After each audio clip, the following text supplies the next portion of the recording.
자, 오늘 말씀은 북이스라엘의 왕들에 관한 말씀인데 읽어보면서 느낌이 드셨을 것 같아요. 북이스라엘의 마지막 시기에 있었던 그런 일입니다. 자, 보시면 13절에 유다왕 우시야 제39년에 그랬습니다. 우시야는 아사랴 왕의 다름 이름이 우시야입니다. 그래서 유다왕 아사랴 제39년에 같은 말이죠. 유다왕 우시야 곧 아사랴니까 아사랴 제39년에 야베스의 아들 살룸이 사마리아는 북이스라엘 수도니까 북이스라엘에서 왕이 되었습니다. 몇 달 다스렸느냐? 한 달 다스렸어요. 한 달, 그죠? 한 달 동안 다스리니라. 그리고 나서 14절에 보니까 가디의 아들 무나임이 디르사에서부터 사마리아로 올라와서 야베스의 아들 살룸을 거기서 쳐 죽이고, 쳐 죽인 게 정말 때려서 죽인 건지 어떻게 하는지 모르겠지만 죽이고 대신하여 왕이 됩니다. 그러니까 지금 살룸 앞에 스가랴가 있었거든요.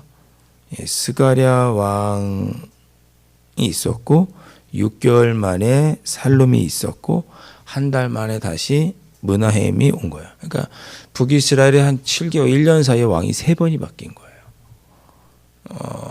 글쎄 뭐 잘 보겠습니다. 우리 1년 사이에 동장이 3번 바뀌어도 막 뭐 어떻게 된 거야? 이럴 판인데 나라를 다스리는 왕이 지금 3번이나 바뀌는 상황이었습니다.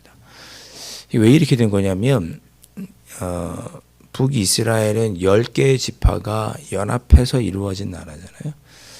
그러니까 누가 누구를 죽이고 배신해서 왕이 됐다 했더니 그럼 우리 지파에서도 그 왕 죽이고 왕이 될 수 있겠네.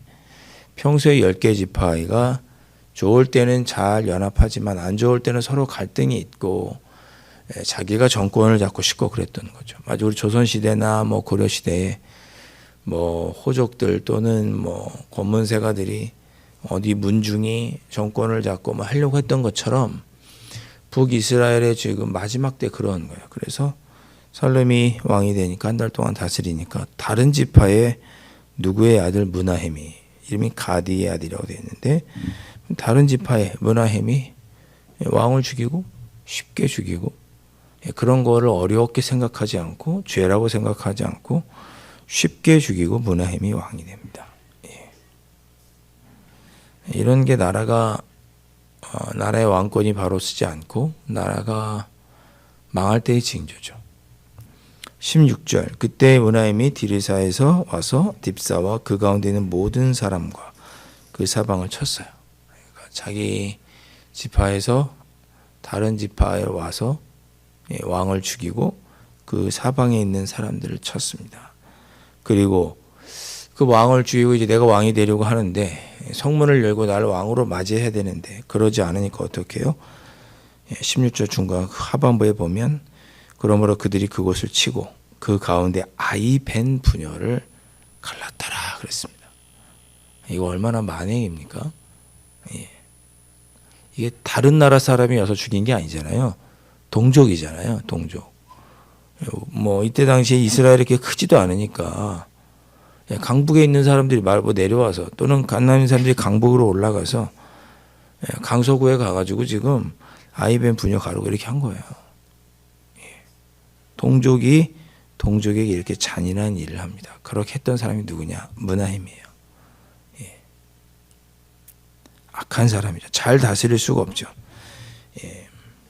그에 대한 평가도 하나님 보시기에 악한 왕이었습니다. 그래서 보세요.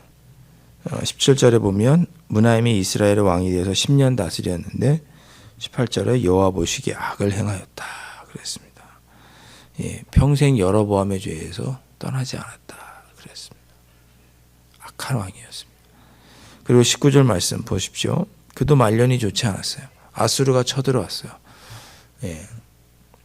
그 전까지는 아람 이런 나라가 쳐들어왔거든요. 근데 이제 새롭게 아수르라고 하는 아시리아라고 하는 강대국이 등장하자 아람도 이 아시리아에 삼키게 되고 결국 북이스라엘도 이 아수리에 멸망하게 되는데 아수리의 불이라는 별명을 가졌던 디글랏빌레셀이라는 이름을 가졌던 불이라는 별명을 가졌던 왕이 와서 북이스라엘을 점령하려고 하자 조공을 바칩니다. 은 1000달란트를 받는데 자기 재산이 없으니까 어떻게 해요? 왕족들에게 그 북이스라엘에 있던 부자들에게 은 50씩 내. 은 50세겔씩 갖고 와. 20절에 이렇게 되어 있죠. 이스라엘 모든 부자에게 강탈하여 은 50세겔씩 내게 했습니다. 그래서 은 1000달란트를 주고 좀 돌아가 달라. 해마다 바치겠다. 그렇게 했겠죠. 그렇게 했습니다. 그렇게 나라가 유지되어 온 거예요. 겨우겨우. 그가 결국 죽습니다.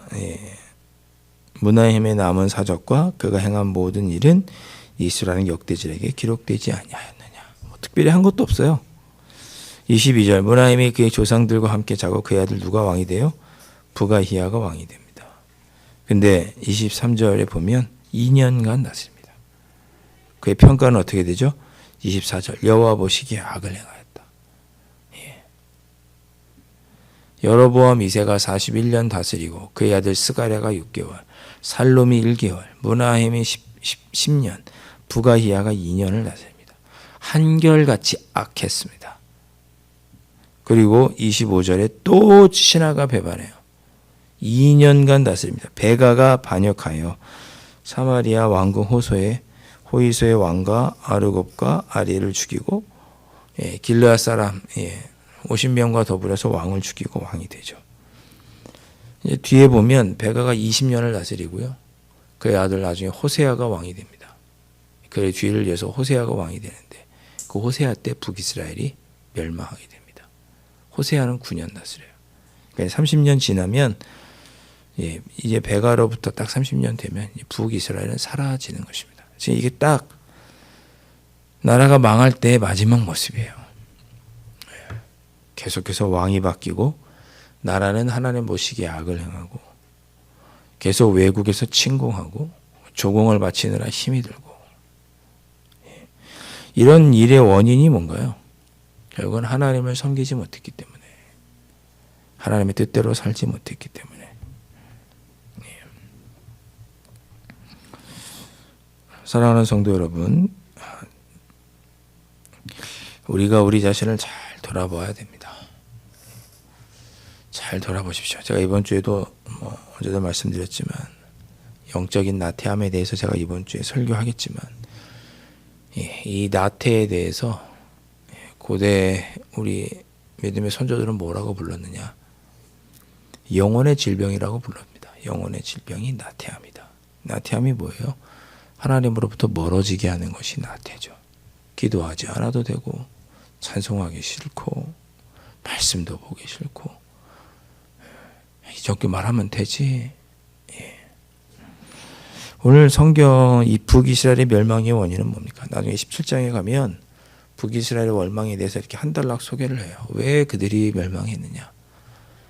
간단합니다. 하나님을 멀리하고 하나님의 뜻대로 섬기지 않고 여로보암의 길로 갔기 때문에 하나님을 섬기지 않고 우상을 섬기고 하나님의 뜻대로 살지 않았기 때문에 멸망했다라고 성경은 북이스라엘의 역사를 그렇게 17장에 가면 요약을 합니다. 성경이 우리에게 계속해서 하시는 말씀은 동일합니다. 우리가 하나님을 붙잡고 하나님을 의지하며 살아야지. 세상의 것에 재미가 들려서 살아가면 우리의 삶은 영적으로 피폐해질 수밖에 없습니다. 영적으로 우리의 삶이 피폐해지면 그 영적인 삶과 또 세상적인 삶이 무슨 삶이 관계가 있겠나 하지만 성경은 그 영적인 것이 우리의 육적인 삶에도 영향을 미쳐서 결국은 멸망하게 되는 것이 성경의 경고입니다. 여러분, 제가 목사여서 여러분 협박하고 이러려고 하는 것이 전혀 아닙니다. 성경에 있는 말씀을 있는 대로 여러분에게 말씀드리는 거예요. 구약의 정신은 그겁니다. 하나님과 맺었던 언약, 하나님을 섬기고 하나님의 백성으로 살지 않으면 멸망한다. 그 과정에 하나님은 끊임없이 참고 기다리시면서 선지자를 보내시고 여러 가지 일들을 통해 우리를 돌이키도록 매를 때리기도 하시고 하시죠. 예. 그러나 그러지 않으면 멸망할 수밖에 없다는 것이 성경의 가르침입니다. 네, 협박하거나 무거운 얘기 드리려는 것이 아니라 오늘 말씀을 통해서 우리 자신을 한번 돌아보시면 좋겠습니다. 예. 내 신앙이 지금 어떠한가? 예. 내 신앙이 지금 어떠한가? 한번 돌아보셨으면 좋겠고, 좀 하나님께로부터 좀 멀리 떨어져 있는 것 같다. 하나님으로부터 멀리 떨어져 있다는 게 다른 것이 아니고 하나님에 대한 기쁨이나 열정이나 신앙생활의 기쁨이나 이런 거 예전엔 있었는데 지금은 왠지 뒷전으로 물러나 있는 것 같고 이런 마음이 들 때 나의 믿음을 다시 한번 돌아보시고 주님께 돌아가시는 여러분들 되실 수 있기를 주님의 이름으로 축원드립니다. 기도하겠습니다. 아버지 하나님, 북이스라엘의 멸망은 그들이 하나님을 온전히 섬기지 않았기 때문에, 하나님을 섬기고 하나님의 백성으로 살아가지 않았기 때문에 그들의 삶이 그렇게 멸망할 수밖에 없었다는 것을 우리가 오늘 이스라엘 역사를 통해서 다시 한번 깨닫습니다. 주님, 나의 신앙을 돌아보아 나의 삶도 하나님으로부터 멀어졌다면 하나님의 뜻을 쫓아 하나님 안에서 기쁨을 얻고 삶의 기쁨을 얻는 그런 삶에서 멀어졌다며 주님, 경각심을 갖고 다시 하나님께로 돌아가는 저희들 될 수 있도록 성령 하나님 인도하여 주시옵시고 우리의 영혼이 잘됨으로 우리의 육적인 삶도 잘되고 우리의 삶이 평안한, 그렇게 주님 안에서 늘 하나님 안에서 기쁜 삶을 살아가는 저희들이 될 수 있도록 성령 하나님 인도하여 주시옵소서. 귀하신 예수 그리스도의 이름으로 간절히 기도하옵나이다. 아멘. 하늘에 계신 우리 아버지, 아버지의 이름을 거룩하게 하시며 아버지의 나라가 오게 하시며 아버지의 뜻이 하늘에서와 같이 땅에서도 이루어지게 하소서. 오늘 우리에게 일용할 양식을 주시고 우리가 우리에게 잘못한 사람을 용서하여 준 것 같이 우리 죄를 용서하여 주시고 우리를 시험에 빠지지 않게 하시고 악에서 구하소서. 나라와 권능과 영광이 영원히 아버지의 것입니다. 아멘.